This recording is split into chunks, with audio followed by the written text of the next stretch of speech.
Hi,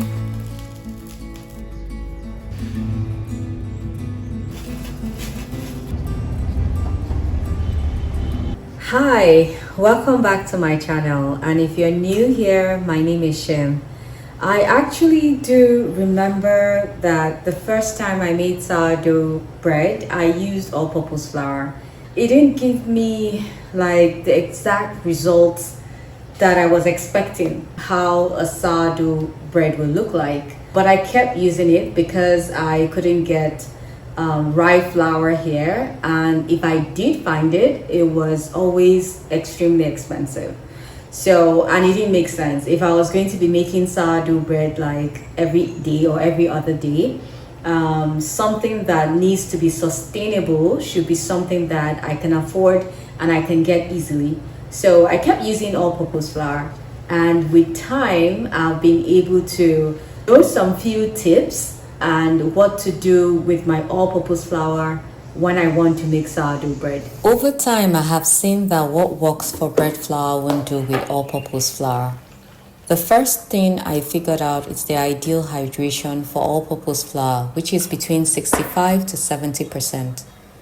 And this is a key thing I had not factored in when I tried online recipes that use bread flour while using my all-purpose flour as a substitute. All-purpose flour from different places is totally different. In Nigeria, all-purpose flour has a moderate gluten content of about 9%. At 70% hydration, I find my dough stickier and harder to handle even with stretches and folds. I always go between 60 to 65%, which gives a good balance of handling ease. I understand that adding salt later after hydrating the dough works, but I tried it while using all-purpose flour and I regretted it. It made my dough harder to handle. Maybe it's the type of all-purpose flour we have here, so I don't do that anymore. I just add all the ingredients and mix well, then rest to hydrate. One of the things I really wish I knew is longer hydration periods before stretches. A sweet spot is 40 minutes, nothing less and nothing more.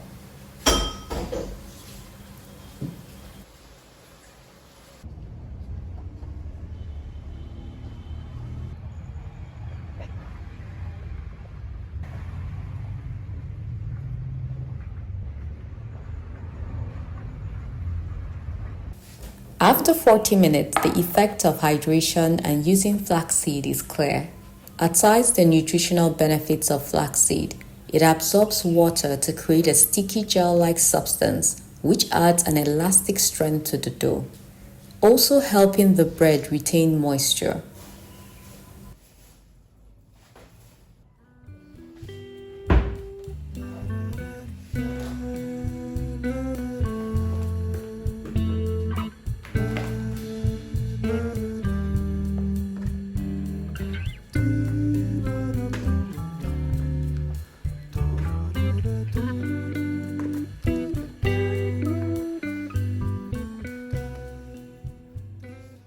During bulk ferment, I prefer the slap and fold method of strengthening the dough. It is used to develop gluten quickly, which is exactly what I want. Using all-purpose flour for sourdough bread makes it time sensitive with my kind of weather, so I reduce my bulk ferment time. Instead of an interval of 30 minutes, I use 15 minutes. A longer time interval will over-ferment my dough and turn it into a mess I cannot control. I do 4 sets of slaps and folds with 15 minutes interval.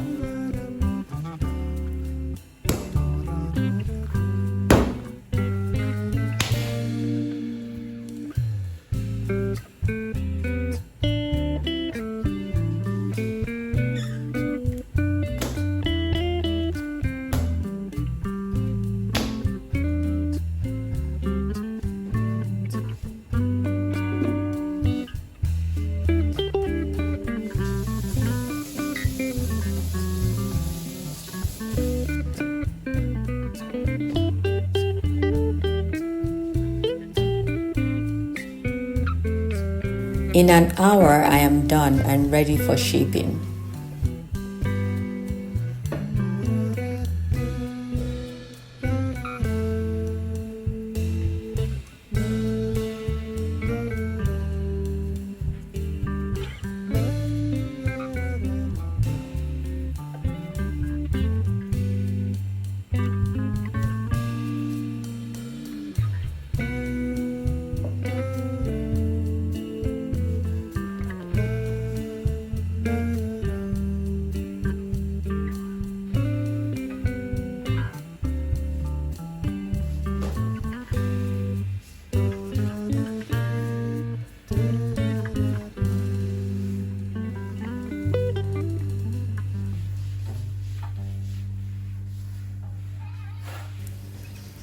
I let the dough sit on the counter for an hour and a half before placing in the fridge.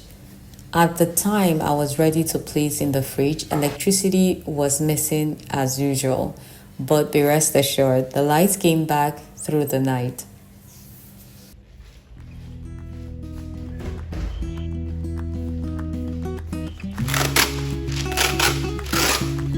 Good morning, I am ready to bake. I'll show you a close-up of what my dough looks like this morning from the fridge.